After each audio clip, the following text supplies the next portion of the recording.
It's the most infamous maritime disaster in history. Hard double! The luxury cruise liner Titanic collides with an iceberg and sinks 2.5 miles down in the Atlantic Ocean.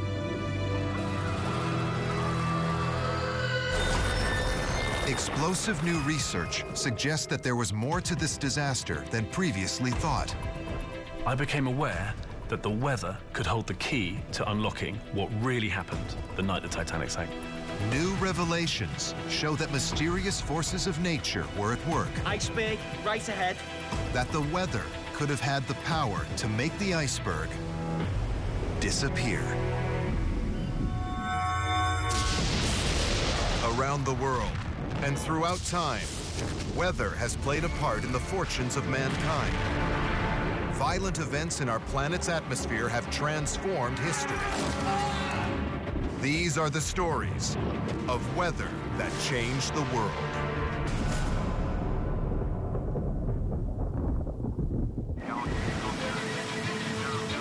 For over 100 years, the International Ice Patrol has been the eyes of the North Atlantic Ocean. Its task has been to track and report the presence of ice that could pose a threat to ships. The Ice Patrol was formed after the terrible events of April 15, 1912, and the loss of Titanic. People have been looking for answers to the tragedy for over a century. After 25 years of investigating, Titanic expert Tim Moulton believes he's found them. In order to really understand what happened the night the Titanic sank, it's important to look at all the factors, including the weather.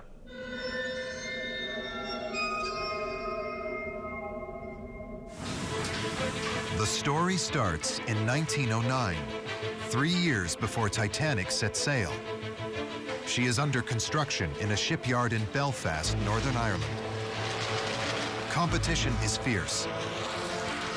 Modern steamships have slashed the time it takes to reach America from Europe.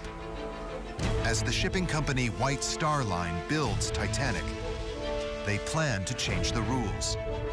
The ship is all about luxury.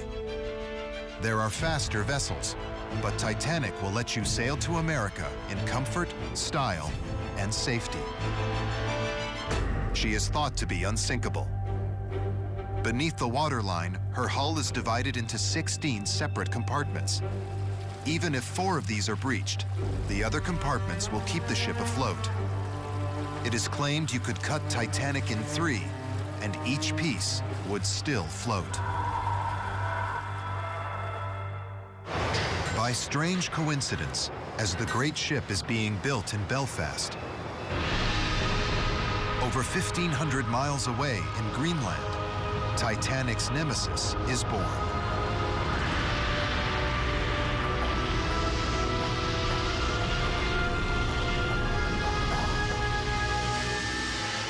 Think of Greenland as a giant bowl of ice.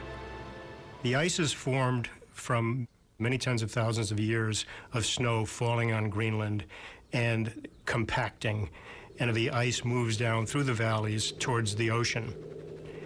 And then the rise and fall of the tide breaks off pieces of that glacial ice. Now free from the glacier where it was formed, one iceberg starts on a 3,000-mile journey. A journey that for 3 years will be uneventful. In 1912, Titanic sets off on her maiden voyage. She's a marvel of modern engineering, from her powerful engines to the flotation compartments designed to prevent her from sinking. She is proof that human ingenuity can neutralize nature, or so it's believed. Her route will take her over 3,000 miles, starting in Southampton on the southern coast of England and ending in New York. Reports of ice begin shortly into Titanic's transatlantic crossing. They are not unexpected. The water in Earth's oceans is constantly on the move. Cold water from the Arctic Circle, heading south, is known as the Labrador Current. Its journey eventually leads it to the Atlantic's warm water current, the Gulf Stream. These ocean conveyor belts have a very particular relationship. The Labrador Current goes where the Gulf Stream permits it to go. If the Gulf Stream is southward moving, you have relatively cold water pushing very far south into the shipping lanes. We've seen cases in which icebergs have moved as far south as the latitude of Philadelphia. In April 1912, the Labrador Current is unusually far-reaching. Its low temperature allows ice to make it into the shipping lanes before melting. The iceberg, born 3 years earlier, has nearly made it.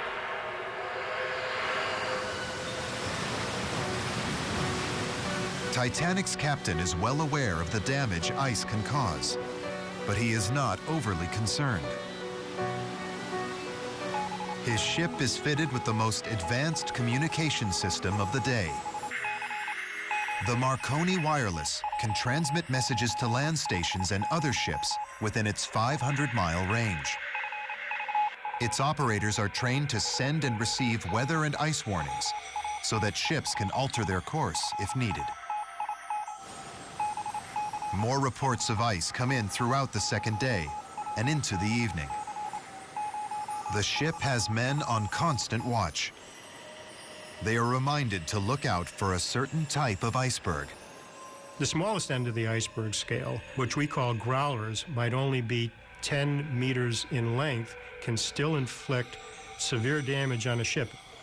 It might not sink your ship, but it would cause a hole in your ship, and those icebergs tend to be very difficult to detect by a ship's radar. But if there's an iceberg the size of 300 to 400 meters in diameter, you really ought to be able to see that. But Titanic's crew did not. And this iceberg was no growler. They were looking out for ice that night, so why didn't they see it? Historian Tim Moulton has spent years examining thousands of pages of shipping logs. These records have convinced him that atmospheric conditions can explain Titanic's fate. In 1912, the extended Labrador Current opens the door for ice to push further south. Even so, of the thousands of icebergs released off Greenland, only a few make it to where they become a threat to shipping. The vast majority get trapped in smaller, meandering water currents, or end up grounded on the rocky coastline of Newfoundland and melt away. But Moulton's investigation has uncovered the Titanic was subject to weather effects on a huge scale. And even the solar system may have played a part in her destruction.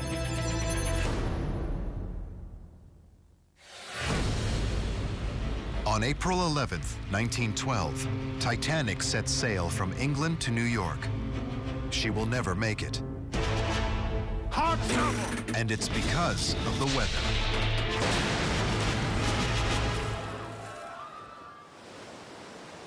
Titanic is in the third day of her maiden voyage and is receiving iceberg warnings. The cold Labrador Current has extended its usual route, opening the door for ice to push further south. Even so, only 4% of icebergs would normally make it into the shipping lanes. But as Tim Moulton explains, this isn't a normal year.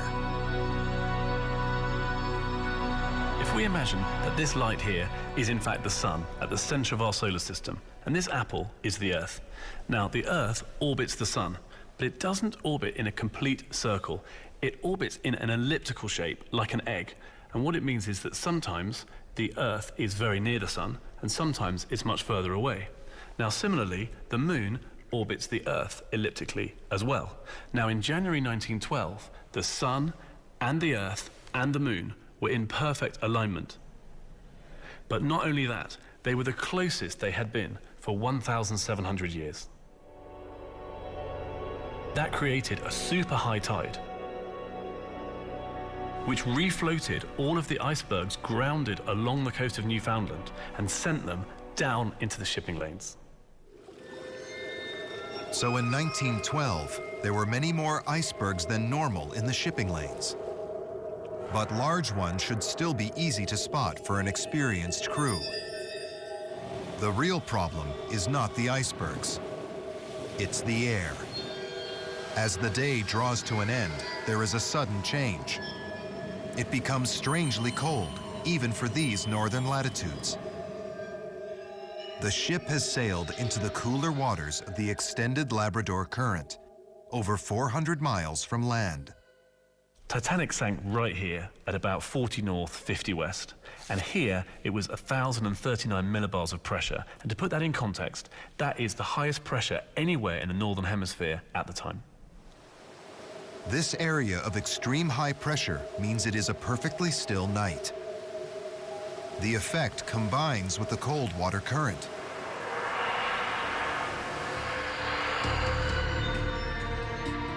The warm Gulf Stream has heated the air above it, but as the cold Labrador Current cuts in, the air directly above the water is cooled.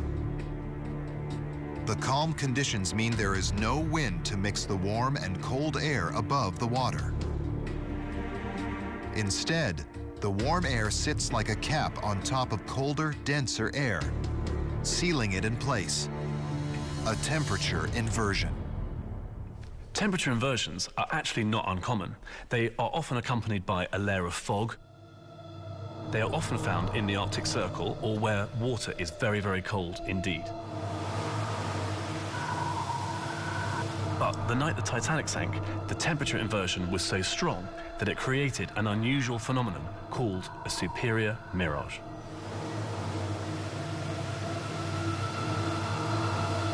The mirage at Titanic's crash site had the power to hide the iceberg completely, and I believe that's why the Titanic sank. As night deepens, Titanic steams on. She is on a collision course with an iceberg that is hidden by a superior mirage. They will not see it until it is too late.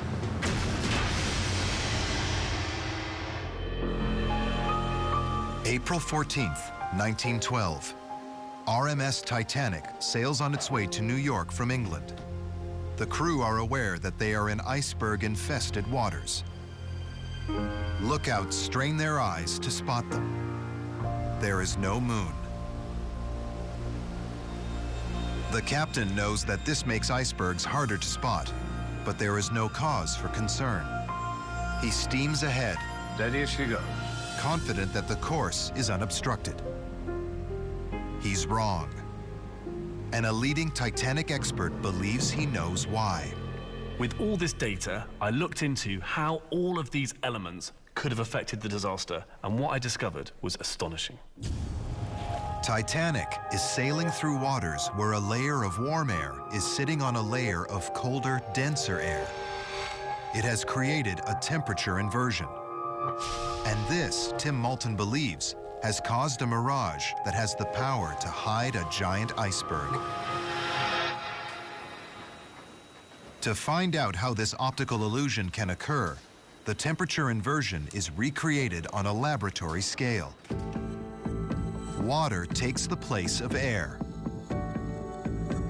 Water with sugar dissolved in it is denser than fresh water. It acts the same way the cold air did that night and sinks to the bottom. Fresh water acts like warmer air. It sits on top of the denser layer. When light from a laser is passed through the tank, it clearly bends towards the denser of the two layers. This effect can create a mirage. Normally, the lookouts would see in a straight line, directly to the horizon. But the bending of light means they see around the curvature of the Earth, far beyond the normal horizon. From the lookout's perspective, the image appears to be raised.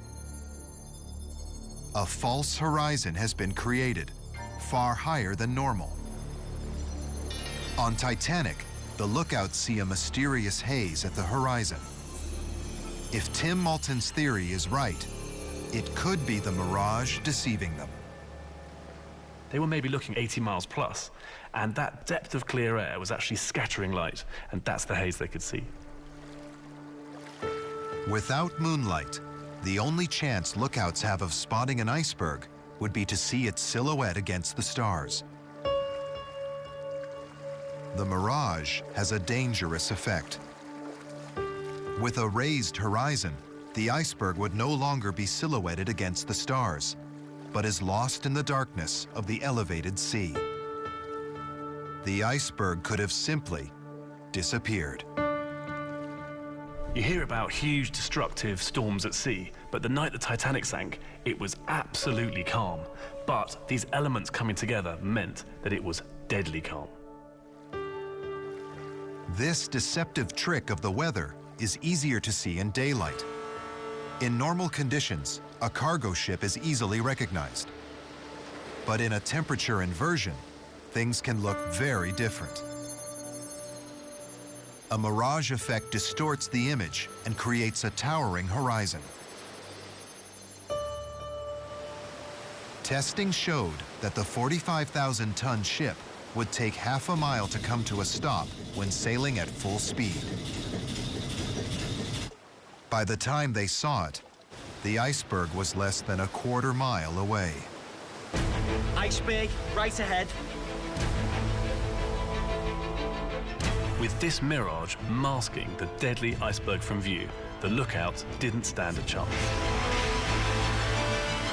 They try to steer around it,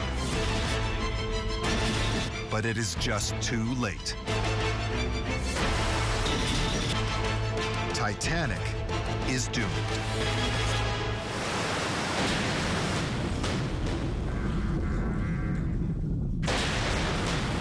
The berg rips into 5 of the 16 flotation compartments that should keep her afloat.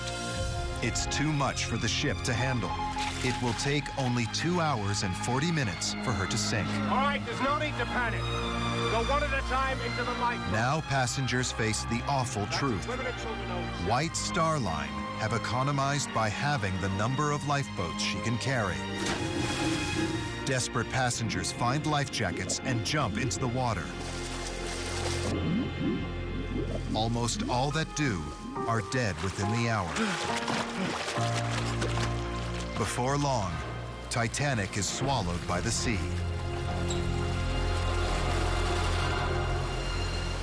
A century on from the disaster, how have things changed for the latest generation of ocean liners?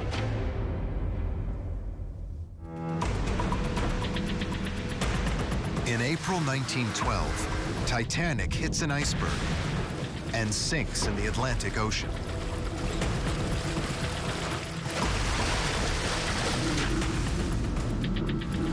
In the aftermath, people questioned the ship's construction.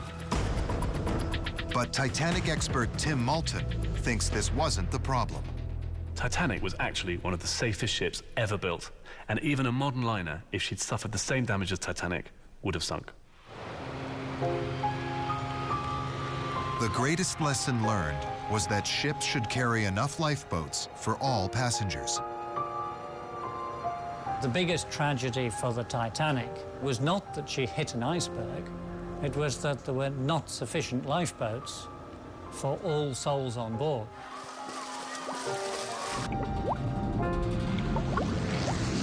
Attention also moved to prevention. The International Ice Patrol was formed to tackle the threat of ice at sea. Their role is to track and report the movement of icebergs. Ships' crews receive regular reports and transmit their own observations to other vessels. But today's crews are still vulnerable to the mirage phenomena that may have fooled those on Titanic. I have frequently seen mirage effects in warmer waters. The visible horizon from the bridge of the ship is something in the order of 12 or 14 miles away, and the maximum expected visibility for a land will be 24 miles away, but you can actually see land 50 or 60 miles away. And this is a bounce through a temperature inversion where you are actually looking over the horizon. And when you have that effect, very often, if there are ships over the horizon, you see them upside down before you should be able to see them. And then eventually they come over the horizon the right way up. What the eye sees is not always what is out there. Some things remain forever beyond our control. Our planet will always find ways to surprise us. For those on board Titanic, a chance combination of weather events could have spelled disaster.